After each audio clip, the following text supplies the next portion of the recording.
Whether we like Donald Trump or we dislike Donald Trump, he is a marketing impresario. He is somebody that is relentless, and Donald Trump will probably make money off of that. Listen, he's had a 50-year run of luck. He's had catastrophic business decisions. He's a very poor executive. He can't handle delegation, process, execution of a business. And yeah, he'll be selling Bibles, he'll be selling watches, shot glasses, Trump vodka, Trump water, you name it, he'll sell it.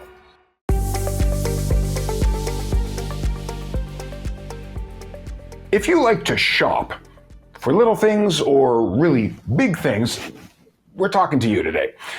The things we're talking about are things involved in the Trump universe. Now, Donald Trump has for years made a lot of money by putting his name on buildings, on golf clubs and resorts. He's made a lot of money by licensing his name so that other people could put his name on buildings or golf clubs or resorts of their own. But recently, Donald Trump has started selling other stuff. And by the word stuff, I mean stuff. We're talking stuff. Take, for example, Bibles. Donald Trump sells Bibles for $59.99 US, nearly $60. His Bible boasts that it's the only Bible endorsed by President Trump. You got to wonder what that endorsement means to a book that's been considered sacred by hundreds of millions of people for literally 2,000 years, but you could spend 60 US bucks to find out. It's literally at godblesstheusabible.com. Or you might favor some Trump sneakers, the remarkably bodaciously gold Never Surrender high tops for $399 are apparently sold out, but there are other eye-catching models at gettrumpsneakers.com. Or who knows what else at trumpstore.com. There's lots of shopping to do. The stuff is really out there, but it's mostly small stuff you could buy and then stash in a drawer or in a closet. But then there's something bigger, much bigger, too big for a drawer or a closet, big enough to be on the NASDAQ exchange. It's a multi-billion-dollar company that also bears the Trump name. It looks like a classic bubble stock, writes John Cassidy in The New Yorker. A scam, says tycoon Barry Diller, being bought by people he calls dopes. One of the most obvious worthless stocks I have ever seen, accounting professor Alan Jagolinzer tells the New York Times.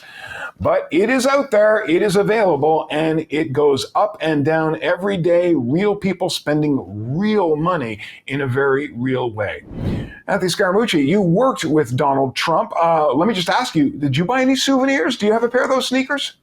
No, I don't have a pair of the sneakers. I think my mom has a Time magazine cover that's signed by Donald Trump, and she refuses to throw it out, even though, our family's turned sour on him, because I guess she thinks it's a piece of history and memorabilia. But listen, he has been like this his whole life. He's somebody that has marketed water, steak. He's marketed Trump University. Of course, he almost went to jail for fraud in that situation. But if it's nailed down, he's had Trump Airlines. He bought the Trump shuttle from Eastern Airlines back in 1989. Even Mar-a-Lago itself, where he's now living, which is basically a country club, is a marketing device. He has memberships that he's selling there for people that have access to that club and his other clubs. And so whether we like Donald Trump or we dislike Donald Trump, he is a marketing impresario. He is somebody that is relentless. He's somebody that in the face of adversity, I think when he went bankrupt, he was worth negative $900 million. And he used to joke to his friends that homeless person on the street is worth zero, but he's worth more than me because I'm worth minus 900 million. And so he has a way about him, a tenacity, that I think people find impressive. But up against that, though, there's a grifter nature to his personality where he'll sell anything to you that isn't nailed down. I think the Bible thing is part of the culture war. It's a weird thing to say it that way, but there's a great culture war going on in the United States. On the hard left, we have something that's called the woke culture. These are people that are upset with the way the country was originated. Obviously, we had this original sin of slavery. There's been institutional racism in the country, and woke basically means wake up to all of this injustice. And now we have to take control of the political system. We have to make this injustice right. And so some of it is anger-based, some of it is policy-based. But a lot of it, frankly, is very misguided. Mr. Trump understands that. Again, you can like or dislike him. The mainstream group of Americans don't like that attack on the American culture. Many of us, myself included, believe in America and have some level of patriotism. So I don't like people pulling down the country. I'll say what Abraham Lincoln said to you, that this is an imperfect union, but we're striving every day to make it more perfect. Yes, it started with the original sin of slavery, but we are making inroads. We are taking steps. We didn't have the right to vote if we were women in this country.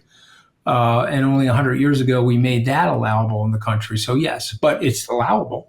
Women can drive cars in this country and take jobs and vote and own property. And you say, well, that sounds like it's just plain old common sense. But unfortunately, the way we've acculturated in our society has been very patriarchal. So there's nuggets of justification on the left, but they've taken it to such an extreme that there's a reaction now on the right. And Donald Trump represents that. So when he's selling that Bible, the inside joke is that the hard right Christians don't care. They know it's stupid. They know it's got the Pledge of Allegiance in it and the Constitution and the Declaration of Independence, but they like the triggering effect that it has on the atheistic hard left. And so that's what's going on in the country. I mean, it's a childlike situation, frankly. Unfortunately, we've had nobody in recent times that's willing to step through all of this and create some level of transformative leadership and speak to the country, to the better angels of the people in the country, and to help the country renew itself. Ronald Reagan said that we're only 25 years away from losing our freedoms. We have to educate each generation, to be vigilant on our freedoms. And I think we've lost our way a little bit that way. And I think there's a crisis of leadership in the country. So Trump is doing this very superficial, childish thing to sell the Bible, but he's inspired to do it because of the hard left and the woke. And at the same time, the right gives him a pass on it because they see him as an avatar for their anger. And they see him as somebody that's representing them. And by the way, if you are an evangelical Christian in this country, you believe that life for human beings starts at conception. That's a Roman Catholic idea. That's an evangelical, Orthodox Christian idea. And so Donald Trump has delivered for you. Yes, he may have maybe a convicted felon. He may have had sex with porn stars. He's been accused of rape. It turns out a civil court said that he probably did rape the woman. You have all of these different allegations. Some are true, some are false against him, all of which sound very non-Christian-like. Yet he was able to secure a majority in the Supreme Court. He was able to secure six people, 3 during his term, but there were 3 there. He added 3 in a 4-year period of time, which is basically unprecedented. And so if he wins re-election, he'll have 8 or 9 Supreme Court members that are all conservatives on that court. Still, he's interested in making money. The most recent example is he only has 2 things in his brain. He's very primordial. He's very reptilian. He wants to make money and he wants to get attention. And depending on the day, those flip over in his brain. So it's a money-making exercise and it's an attention-seeking exercise. He's not serious about the application of power or serious about the application of policy. He knows the presidency is the most important job in the world. He wants to be the most famous and most recognized person in the world. He has a huge chip on his shoulder. He doesn't like the fact that the establishment snubs their noses at him and treats him with great disregard as an imbecile. And so he wants to show up and he wants to literally defecate in their punch bowl during their cocktail hour. And that's him. So what do you make of the Trump Information and Technology Group? The biggest thing he's ever been associated with. Yes. Okay. So this is a meme stock. The symbol is DJT, which is Donald Trump's initials. It has scant earnings. It has scant followers on its social media website or its social media apps. It's trading with a very high market valuation. There's lots of liquidity in the market. We've had other meme stocks like GameStop and others that have traded like this. He's locked up in that for another 6 or so months. Could he sell that, liquidate enough of it, and make money of it? Sure, he certainly can. Will he be conning and rubing the people that are investing in that? Yes, he will, because if you look at the financials of it, it's very transparently bankrupt. It's very transparently not profitable. But there's a mania and there's a cult around Donald Trump. And so there's very rich people, by the way, not just poor people, that would light Donald Trump up. They would give him money, or they would buy that stock if they thought it would help him and it would increase his chances to return to the presidency or increase his net worth. And so that's what's going on. And so, listen, we don't like the truth. As I've said to people when asked who my favorite literary character is, it's Cassandra. Homer said that the goddesses gave Cassandra the blessing of clairvoyance and the ability to speak the truth with great courage, but she was also cursed with not having anybody believe her. And this is Homer's way of telling us that, unfortunately, that we live in levels of denialism, and we live in a society that, that thing is completely worthless.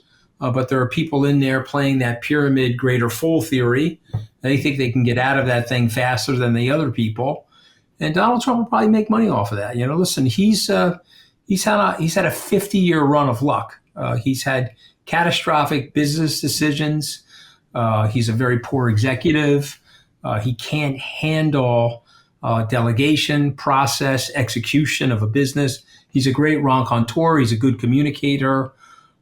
He's bombastic. He's very good at getting attention. He's almost super glue for attention. He's not Velcro. He's super glue. He's in every one of our minds. He's inside every one of our melons. But the problem is he's not talented in a way that you need to be talented to run the presidency. And so don't go by me. There are 40 other people, whether it's Rex Tillerson, Jim Mattis, John Kelly, who did hear him call American veterans suckers and losers. Trump is saying he didn't say it, but of course, we all know that he did say it. We take the word of a 4-star general, a decorated hero, and a man who lost his son in Afghanistan, a Gold Star family member. We take his word over Donald Trump, who told 30,450 lies while he was president of the United States. He recently did a debate with Joe Biden where Joe Biden flopped in the debate, but Mr. Trump told 27 specific lies. He spoke for 43 minutes. So he was spewing out a lie once every 86 seconds. So that's him. That's his brand. There's a very large group of people in this country that are dissatisfied with what's going on right now. They may end up returning him to the White House. I don't like that. I've been very open about it. I would say that the good news about our term limits is that he'll do heavy damage to the U.S., but he only has 4 years to do it. He'll put pressure on our allies. He'll raise tariffs. He'll make it impossible for us to keep our trading alliances working alongside of our military alliances, our global and national security footprints, which have been very successful.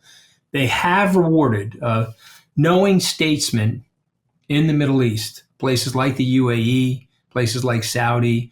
Knowing statesmen know that the infrastructure, the footprint of the United States, and a military that has been dedicated more to peacekeeping. Yes, we've had some stupid proxy wars, which have been regrettable, but in general, we've been dedicated to helping people keep peace in their countries. The southern part of the Korean peninsula, which is now South Korea, is arguably one of the most dynamic economies in the world. It wouldn't exist today if it wasn't for the American military. So yes, we're a far from perfect nation. I could list for you all the problems that we have.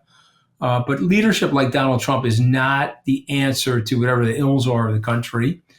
And yeah, he'll be selling Bibles. He'll be selling watches, shot glasses, Trump vodka, Trump water, you name it, he'll sell it. And he'll also probably try to set up his kids. I guess one of the things that I was told in the Middle East, they have great relationships there and travel throughout the region. I guess one of the families, one of the princes told me, well, he's trying to run the United States the way we run some of these countries here in the Middle East. I thought that I got a kick out of that. I don't know. Listen, I'm a friend of many people in the UAE and around the region.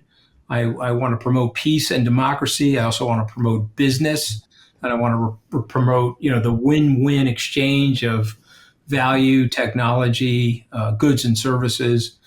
I don't want it to be so transactional, and I don't want it to be so quid pro quo. I think we're better than all of that. Anthony Scaramucci, thanks very much.